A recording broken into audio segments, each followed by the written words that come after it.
خوشگوار زندگی۔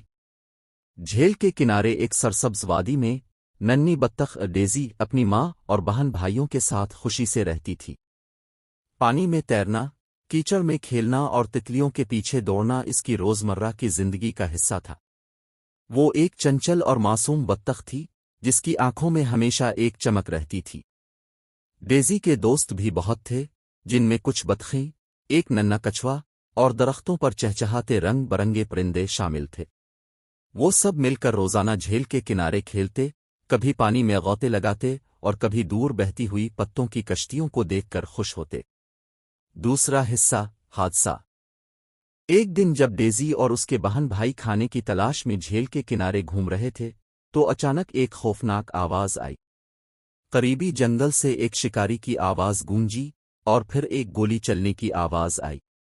ڈیزی کے دل میں خوف بیٹھ گیا اور وہ جلدی سے بھاگنے کی کوشش کرنے لگی، مگر قسمت کو کچھ اور ہی منظور تھا۔ ایک تیز دھار لکڑی اس کے ننھے پیروں میں پیوست ہو گئی۔ وہ درد سے چیخ اٹھی اور پانی میں گر گئی۔ اس کے بھائی بہن خوف زدہ ہو گئے اور فوراً اپنی ماں کے پاس دوڑ گئے۔ ڈیزی نے الفاٹنے کی کوشش کی، مگر اس کا پیر بری طرح زخمی ہو چکا تھا۔ درد کی شدت سے اس کی آنکھوں میں آنسو آ گئے۔ تیسرا حصہ، امید کی کرن۔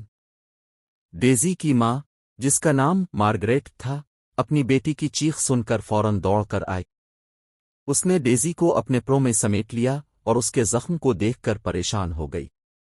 مارگریٹ نے اپنی چونچ سے لکڑی نکالنے کی کوشش کی، مگر خون بہنا بند نہ ہوا۔ تب ہی ایک نرم دل خرگوش، جو جنگل میں رہتا تھا، وہاں پہنچا۔ وہ مارگریٹ اور ڈیزی کی پریشانی کو سمجھ گیا اور بولا، یہاں قریب ہی ایک اچھا ڈاکٹر رہتا ہے جو جانوروں کا علاج کرتا ہے۔ ہمیں فوراً وہاں جانا چاہیے۔ مگر سوال یہ تھا کہ وہ وہاں جائیں کیسے؟ ڈیزی کا زخم گہرا تھا اور وہ خود سے چل نہیں سکتی تھی۔ چوتھا حصہ، مشکل سفر۔ مارگریٹ نے فیصلہ کیا کہ وہ اپنی بیٹی کو کسی طرح ڈاکٹر کے پاس لے جائے گی، مگر راستہ لمبا اور مشکل تھا۔ وہ اکیلی اپنی زخمی بیٹی کو نہیں لے جا سکتی تھی۔ تب ہی جھیل کے کنارے رہنے والے تمام جانور مدد کے لیے آگے بڑھے۔ ایک مضبوط کچاوو، جس کا نام ٹامی تھا، بولا، ڈیزی کو میری پیٹھ پر بٹھا دو، میں اسے لے جاؤں گا۔ سب جانوروں نے مل کر ایک نرم گھاس کی چٹائی بنائی جس پر ڈیزی کو آرام سے لٹا دیا گیا۔ ننھے خرگوش اور کچھوا مل کر آہستہ آہستہ اسے ڈاکٹر کے کلینک کی طرف لے جانے لگے۔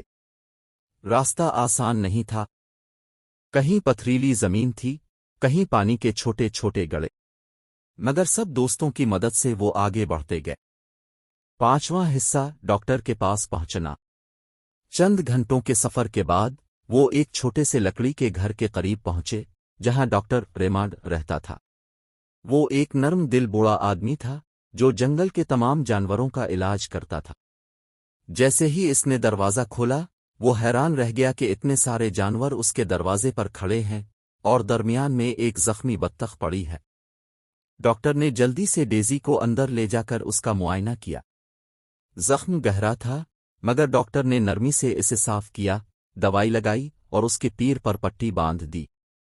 ڈیزی کو ابھی آرام کی ضرورت تھی اور ڈاکٹر نے مشورہ دیا کہ وہ کچھ دن اس کے پاس رہے تاکہ وہ مکمل ٹھیک ہو سکے۔ چھٹا حصہ، نئے دوست اور صحت یابی۔ ڈیزی کو پہل عجیب لگ رہا تھا کہ وہ اپنے گھر اور جھیل سے دور ہے، مگر ڈاکٹر کا کتا برونو اور ایک ننھی بلی ول اس کے اچھے دوست بن گئے۔ وہ اسے ہنسانے کی کوشش کرتے اور اس کی مدد کے لیے ہر وقت تیار رہتے۔ چند دنوں میں ڈیزی کا زخم بھرنے لگا اور وہ پھر سے اپنے پیروں پر کھڑی ہونے لگی۔ جب اس نے پہلی بار دوبارہ پانی میں تیرنے کی کوشش کی تو سب دوست خوشی سے اچھل پڑے۔ ساتواں حصہ، واپسی اور سبق۔ چند ہفتے بعد جب ڈیزی مکمل طور پر صحتیاب ہو گئی تو اس کی ماں اور باقی جانور اسے لینے آئے۔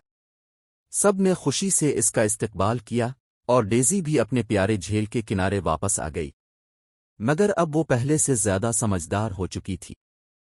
اس نے سیکھا کہ زندگی میں مشکل وقت آتے ہیں، مگر سچے دوستوں اور فیملی کے ساتھ مل کر ان کا سامنا کیا جا سکتا ہے۔ اس کے بعد